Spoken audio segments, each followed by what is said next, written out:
And a lyrical composition by Joshua Carter Simpson, who I mentioned earlier. And he used his choice, his selection of songs is interesting in many ways, but one in particular is that he chose revolutionary songs, meaning songs that were in other situations or other countries. So this was actually to a song called Scots Wha Hae, which was very popular in the 19th century. It was written by Robert Burns originally. The music is probably, anonymous, and Robert Burns put the lyrics to. And Joshua McCarter Simpson simply took the lyric and put his own text to it called "The Band of Thieves." Ready?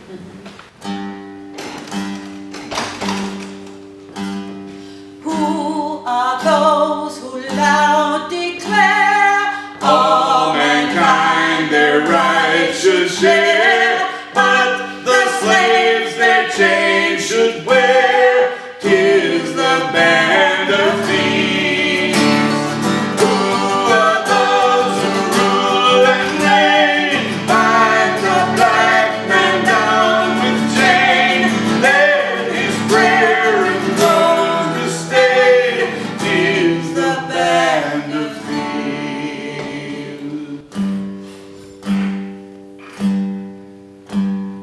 Who are those who preach and pray on the holy Sabbath day, yet for slaves have naught to say? 'Tis the band of thieves. Who are those who ride and sing praises to their heavenly King, yet will call the slave a thing? 'Tis the band of thieves.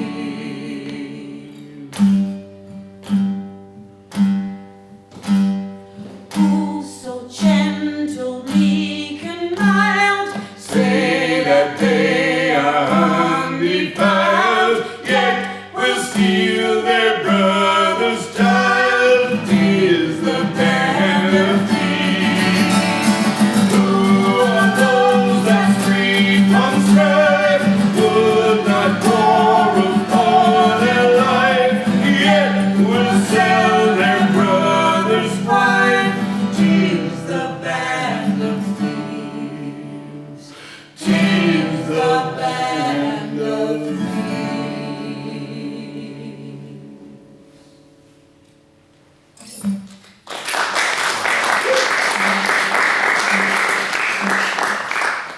Now the next song was actually, I found it in a book called The Anti-Slavery Harp, which was published in 1848, and was actually edited or compiled by a fugitive slave by the name of William Wells Brown. And William Wells Brown had actually become quite well known. He escaped from a plantation not far from Berea College in Kentucky, and went north and became actually a spokesperson for the abolitionist movement, and quite well known. And this song was dedicated to him. It was written by a man named Elias Smith. But the really great significance to it was that it was actually sung by the most popular group in America in 1845, 1850, this period, called the Hutchinson Family Singers. And the significance of this is actually multifold. One aspect is that they were so popular, and yet they were staunch abolitionists. The second thing, and we're actually closely associated with Frederick Douglass, who praised their work and so on and so forth. Second of all, they were world famous. They actually toured Europe. They were, really truly the most popular group in America. And the third thing is that they've been completely forgotten, and their repertoire is lost to anybody who doesn't know anything about abolitionism. I discovered it largely through Manisha Sinha's great book, The Slave's Cause, which was only published in 2014. So when you consider the relationship between all these different factors, you start to get a picture of how important and how significant this is, not just in terms of slave revolts or even the abolition movement, but even in terms of what we consider popular American music, or what is considered to be the music of the people. And this is called The Flight of the Bondsman. Ready? Yes. 1, 2, 3. From the crack of the rifle and baying of hound takes the poor panting bondman in spite. His scouts through the day is the golden crown, but northward he runs through the night. Oh, Godspeed the flight of the desolate slave, let his heart never yield to despair. There is room on our hills for the true and the brave. Let his lungs breathe the free northern air. Oh, sweet to the storm-driven sailor, the light streaming far o'er the dark swelling wave. But sweeter by far among the lights of the night is the star of the north to save. Oh, Godspeed the flight of the desolate slave, let his heart never yield to despair. There is room on our hills for the true and the brave. Let his lungs breathe the free northern air. Golden bleak are our mountains and chill in our winds, but warm as the soft southern gales be the hands and the hearts which the hunted one finds among our hills and our winter vales. Oh, Godspeed the flight of the desolate slave, let his heart never yield to despair. There is room on our hills for the true and the brave. Let his lungs breathe our free northern air. That leads to the plaint of the heartbroken throat. Ye bloodhounds, go back to your lair. May free northern soil soon give freedom to all who shall breathe in its pure mountain air. Oh, Godspeed the flight of the desolate slave, let his heart never yield to despair. There is room on our hills for the true and the brave. Let his lungs breathe the free northern air. There is room on our hills for the true and the brave. Let his lungs breathe the free northern air.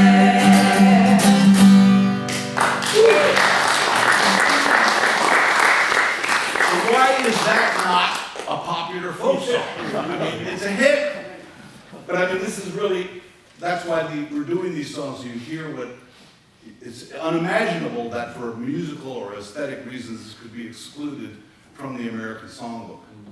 And yet it is. So you say, why? You have to ask that question. Anyway, the next one, this one's also by Joshua McCarter Simpson, and it was, again, put to a very popular Irish song called Rosin the Bow. As in rosin the bow, you put the rosin on the bow.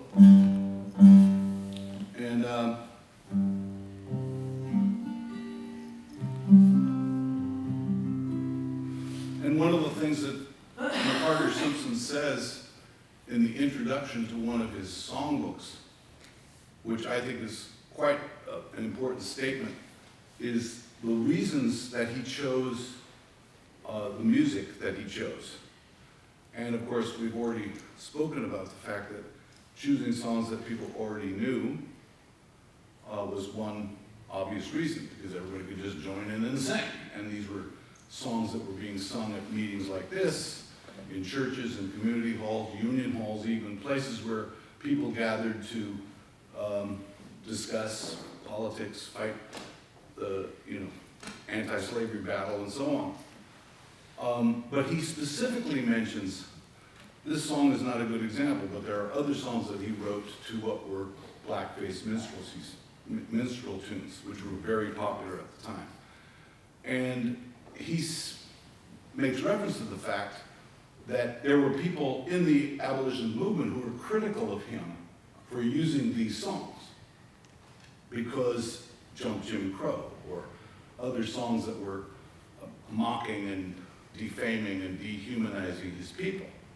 But he said, I deliberately chose to use these songs so I could subvert their purpose and channel them in the direction of the abolition of slavery. So this is, I guess the point of bringing this up is to say that these things were very consciously done. It was by no means an accident. Yeah. Now, I mean, if you take the history of Ireland, it's all about rebellion. Right. And all those Irish songs, and I've sung some of them, Right. they're all about rebellion. Right. So it's a perfect source Of course. for a song of rebellion. Indeed. And this is called The True Spirit.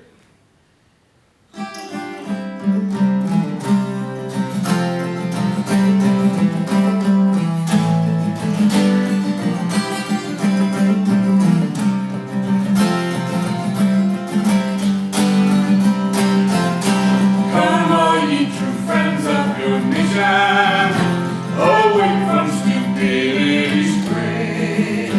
Come join in your country's salvation, and free the American slave, and free the American slave, and free the American slave. Come join in your country's salvation, and free the American slave. Come all of you half-hearted freemen, your honesty now is at stake. While over the slave you are free men, your government standard will break. Your government standard will break. Your government standard will break. While over the slave you are free men, your government standard will break.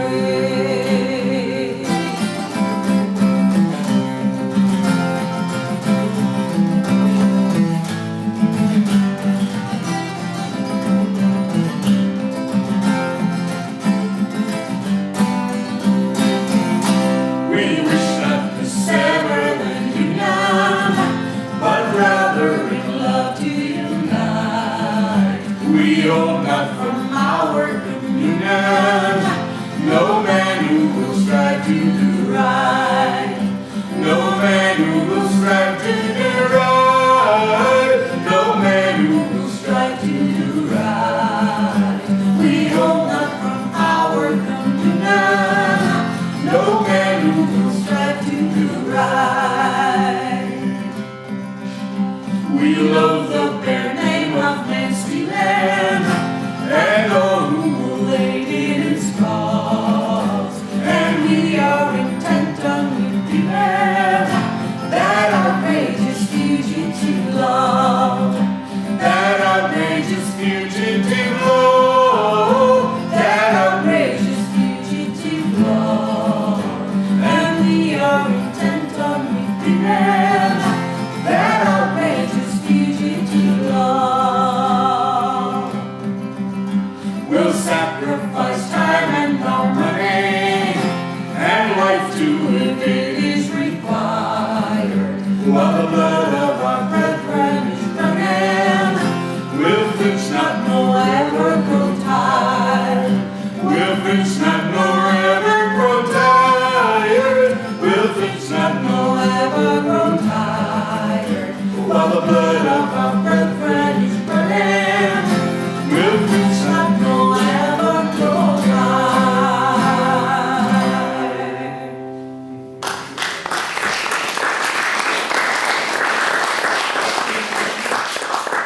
actually, I do, your comment, Phil, is actually quite important, and I'll tell you the reason in this case. Because in the back of my mind, when this whole project started, was if the Irish had all these songs, and the Mexicans had all these rebel songs, which are common to their, we know about them, we hear, how could it be that African Americans didn't have these songs? A culture to whom music is so significant, that's a strange anomaly. It didn't make sense to me. That it was all coded language, that it was all hidden. And then when these appeared, it was like, yeah, of course.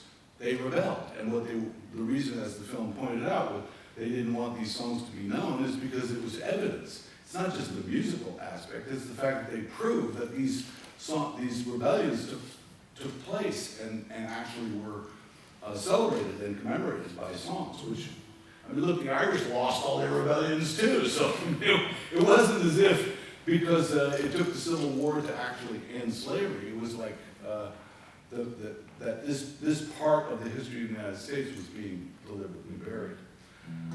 But now we want to come up to, this is the last song we want to do, which is actually a song I wrote, and part of the reason it was written was actually, in a certain sense, unrelated to the song itself, but it had always struck me that the night they drove Old Dixie down, which was I liked the music, I liked the band, but the lyrics always bothered me. And the fact that it was so touching emotionally and made you sympathize with the Confederacy always bothered me. So I wanted to musically answer that, not in a critique of the song, but in fact the other side.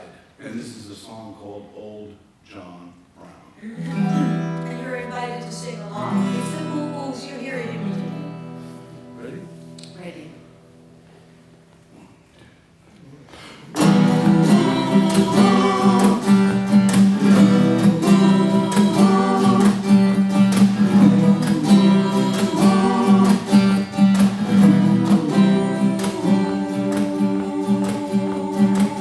Well, the shadow fell across the land. The stride, the horn of plan stood the shackle and the brand. The children of Abraham through the cotton and tobacco, the blood upon the hand. And old John Brown said, Christ is come and gone. And hell's where one man owns another one. And there's no justice, justice must be done by hand. And all the people sing.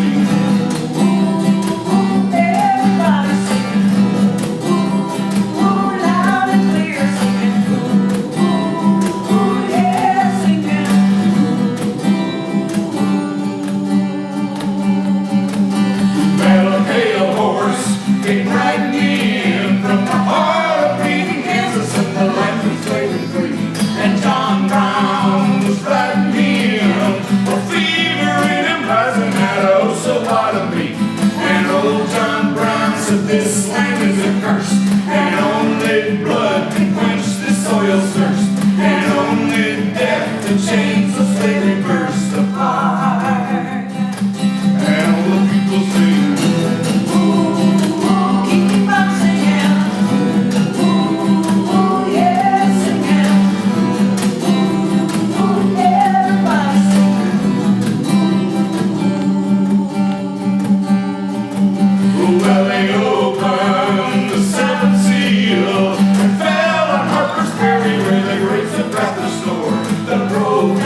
The home of the brave is 6 feet underground.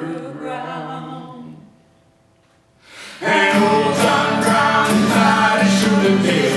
His spirit roams this land.